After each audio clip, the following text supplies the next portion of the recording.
पुराणा दिनर कथा। भारतर एक गाँव में दुई भाई रोते। बड़ भाईर ना अर्जुन और सान भाईर ना भोला। भोला टिके कम बुद्धिया थिला। सेमानक बापांको देहांत हेबा परे सेमानक संपत्ति भावरे गोरी गाईंको एक पोल मिलिथिला। किछि मास दुई भाई मिसी जंतु मानकु चराउथिले। दिने भोला अर्जुन को कहिला, भाई जदि आमे जंतु मानकु आपस रे बांटी नेबा तेबे भल हेबो। सेमानक जमी रे दुईटी गुहाल थिला। गोटे गुहाल पूरा नुआ और अन्यटी बहुत पुराणा और दुर्बल थिला। भोला कहिला, जो जंतु नुआ गुहाल को जीव से मोर, जी पुराणा गुहाल को जीव से तुमर। अर्जुन कहिला, तुमर विचार भल, मात्र यार ओलटा भी होई पारे। जे नुआ गुहाल को जीव से मोर, आ जे पुराणा रे जीव से तुमर। भोला राजी होई गला। ठीक अछि, एबे चल। दुई भाई जमी को गले। सबु जंतु को गोड़ाई गुहाल पाखक आनिले। सबु मेंढा, छेली गाई और बलद नुआ गुहाल को पशि गले। केवल गोटे अंध और दुर्बल बलद टलमल होई पुराणा गुहाल को गला। भोला किछि कहलानी। से खुशी रे तार बलद को धरी जमी को चराइबा को नहीं गला। प्रतिदिन भोला से दुर्बल बलद को नहीं जमी रे चराए और संध्या रे गुहाल रे बंद कर दिए। दिने भोला तार अंध बलद को नहीं जाउथबा बेले जोर रे झड़ तोफान आसिला। एक पुराणा गछ पवन रे हलिबाकू और चोर चोर शब्द करबाकू लागिला। भोला गछ को गाली देला, खबरदार बुढ़ा कुकुर, भोक नहीं। झड़ी चली थाए, गछ सेमिति हलु थाए। भोला रागरे कहिला, मु कहूची चुप हो जा। गछ किंतु भोलार धमक को खातिर न करी शब्द करुथला। भोला कुराड़ी उठाई गछर गंडी रे जोर रे प्रहार कला। लो एबे कह। आश्चर्य, जेउठारे कुराड़ी बाजिथिला सेठारे सुनार मोहर बा अश्वरफी बाहरिबाकू लागिला। यह देखी भोला दौड़ी दौड़ी बड़ भाई पाखक गला और कहिला, भाई टिके पाई मते तुम बलद दे दियो। मु आज दुई बलद रे हल करिबी। भोला किछि खाली अखा भी मागिथिला। सबु नहीं से गछ पाखक गला। संध्या हेबा पर्यंत भोला बहुत धन संग्रह करिला। अंधारा हेबा परे से घर को फेरिला। अर्जुन एते धन देखी आश्चर्य होइगला। अर्जुन कहिला, सान भाई भल हेबो जे आमे एई धन को अधा अधा बांटी नेबा। बोका भोला सांगे सांगे राजी होइगला। से पड़ोसी घरू तराजू आनिबाकू गला। पड़ोसी जानिबाकू चाहिला जे भोला कौन तौलुछि। से तराजू तले टिके अठा लगाई देला। से टिके परे जेतेबेले भोला तराजू फेराइला ता तले गोटे सुना मोहर लागी रहिथिला। राति पाहु पाहु पूरा गाँव रे खबर प्रचार होइगला जे भोला और अर्जुन को खजना मिली। अर्जुन चिंतित होई भोला को बुझाइला, देख भाई सारा गाँ जानिगलानी जे आमे धन्य होइगलु। मोर परामर्श, आमे एई खजना को कौनसी सुरक्षित जगार पोती देबा और किछि समय पाई कुआडे चली जिबा। अर्जुन कोढ़ी उठाई घर अगणारे गात खोलिला। से सबु खजना पोती देला। तापर से चलिबाकू आरंभ करिला। सान भाई भोला ता पछे पछे निदरे थिबा परि चालुथला। टिके दूर गला परे अर्जुन अटकी गला और कहिला, सान भाई शीघ्र शीघ्र रे मु घरर कबाट बंद करबाकू भूली गली। जाओ कबाट बंद करी आस। भोला कबाट बंद करबाकू गला। अर्जुन सेठारे आराम करबाकू बसिला। किछि समय परे भोला आसुथिबार देखागला। से कष्टरे टळमळ होई चालुथला। ता कांध उपरे कबाटर पट्टा और चौकाठर समत रेखा होइथिला। भोला कहिला, बड़ भाई मु कबाट को उपाड़ी आनिली। ना कबाट थिबो ना केही खोलिबो। अर्जुन को एही बोकामी उपरे बहुत राग आसिला। से भाबिला, एही मूर्ख सहित रहिले क्षति होइजिबो।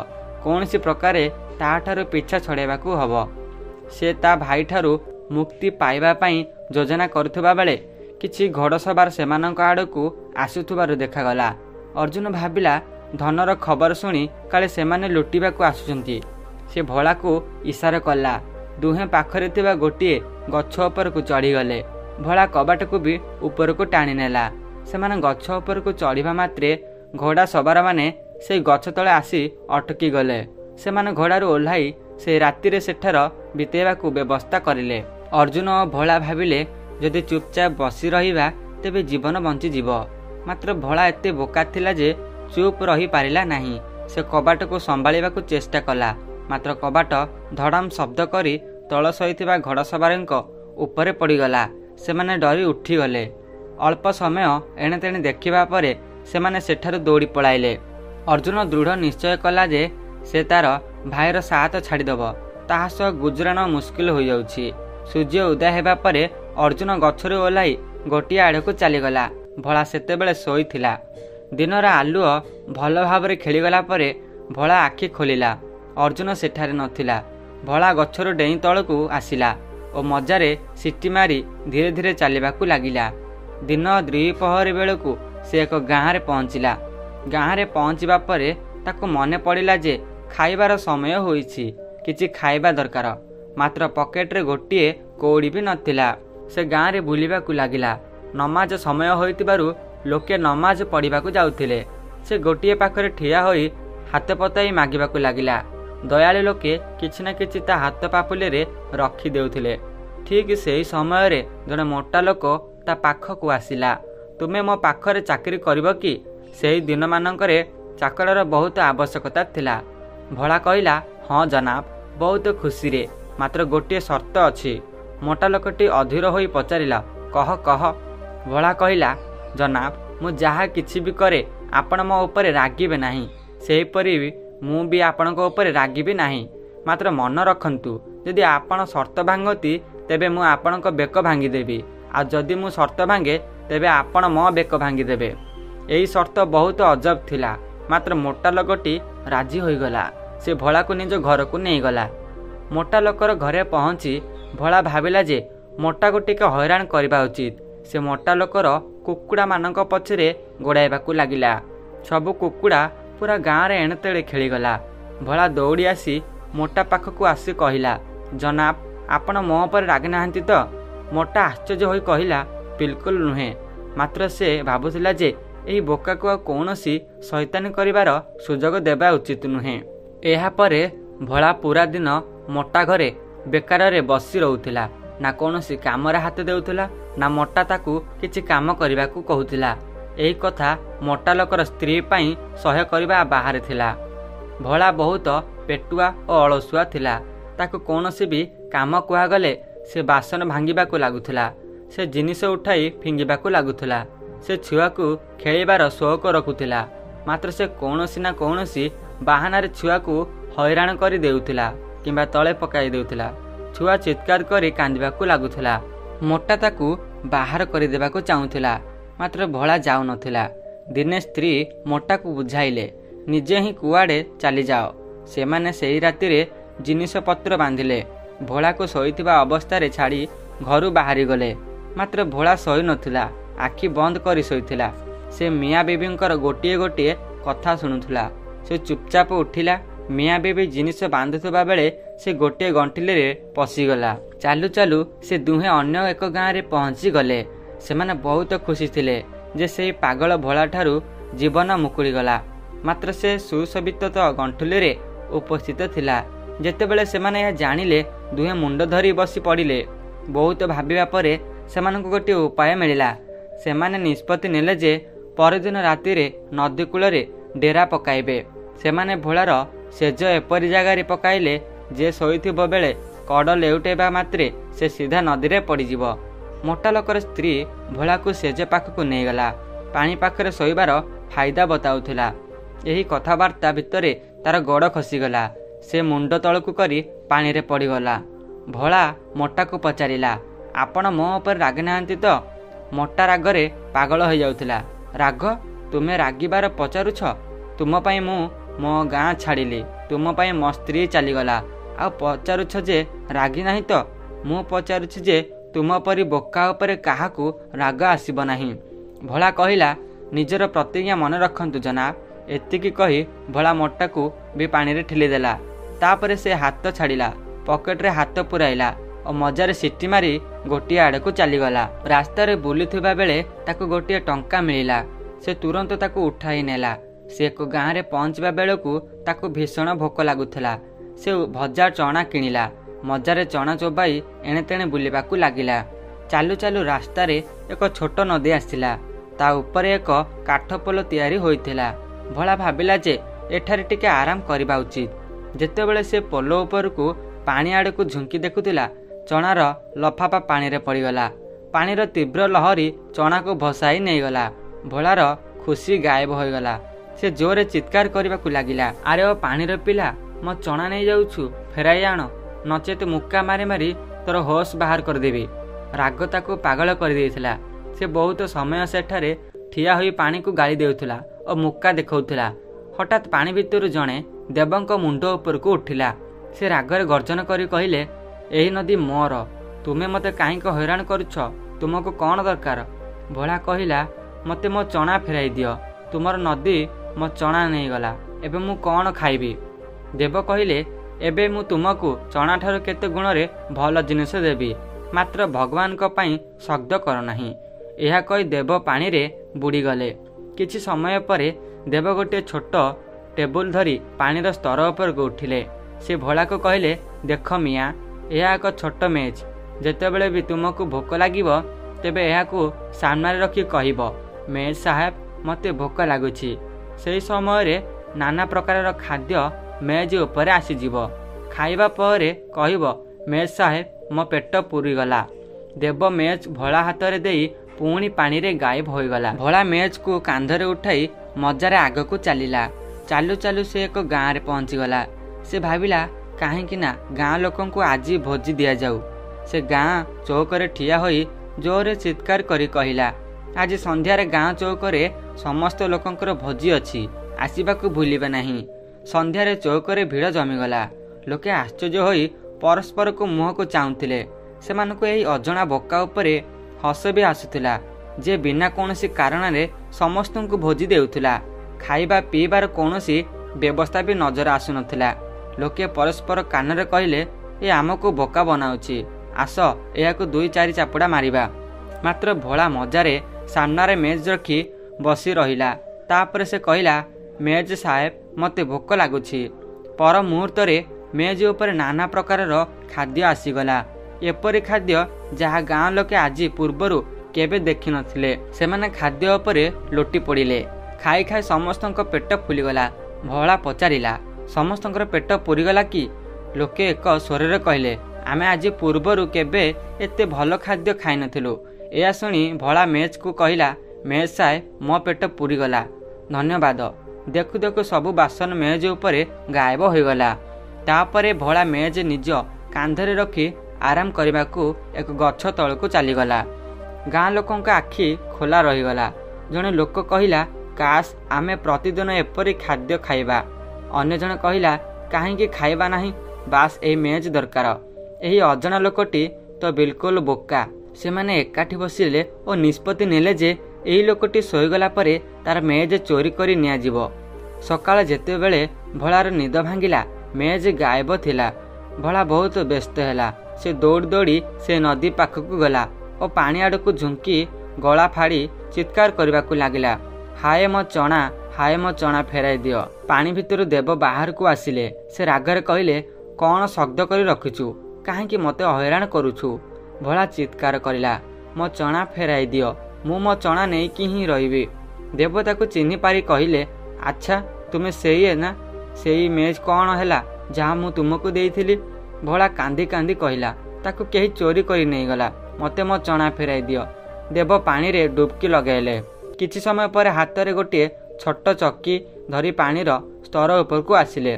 ଲୋ, ଏହା ନିଅ। ଏହା ଉପରେ ତୁମକୁ କୌଣସି ଜିନିଷର ଆବଶ୍ୟକତା ପଡ଼ିବ ନାହିଁ। ଯଦି ତୁମେ ଡାହାଣ ହାତରେ ଏହାକୁ ବୁଲାଇବ, ତେବେ ଏହା ଭିତରୁ ସୁନା ବାହାରିବ। ବାମ ହାତରେ ବୁଲାଇଲେ ରୂପା ବାହାରିବ। ତୁମ ରାସ୍ତାରେ ଏବେ ଯାଅ, ମୋତେ ଆରାମ କରିବାକୁ ଦିଅ। ଭୋଳା ପୁଣି ସେଇ ଗାଁକୁ ଗଲା।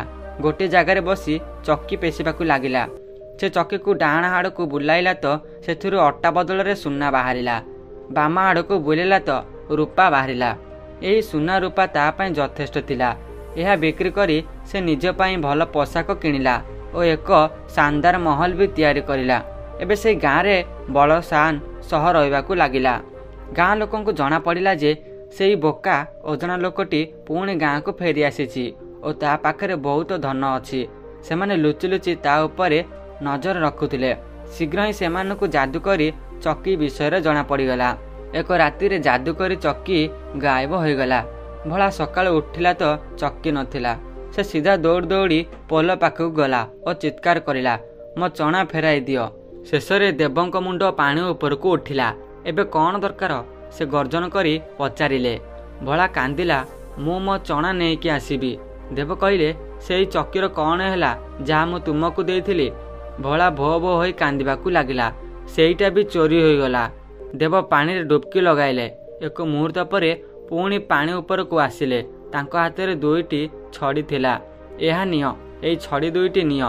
ସେଇ ଛଡ଼ି 2ଟି ଭୋଳାକୁ ଦେଇ ପୁଣି ପାଣିରେ ଗାୟବ ହୋଇଗଲା। ଭୋଳା ଛଡ଼ି 2ଟି ହାତରେ ନେଇ ଭାବିଲା, ଏଗୁଡ଼ାକ ମୋର କି କାମରେ ଆସିବ। ସେ 2 ହାତରେ ଛଡ଼ି ଧରି ଗୌରବ ସହ ଦେଖିଲା।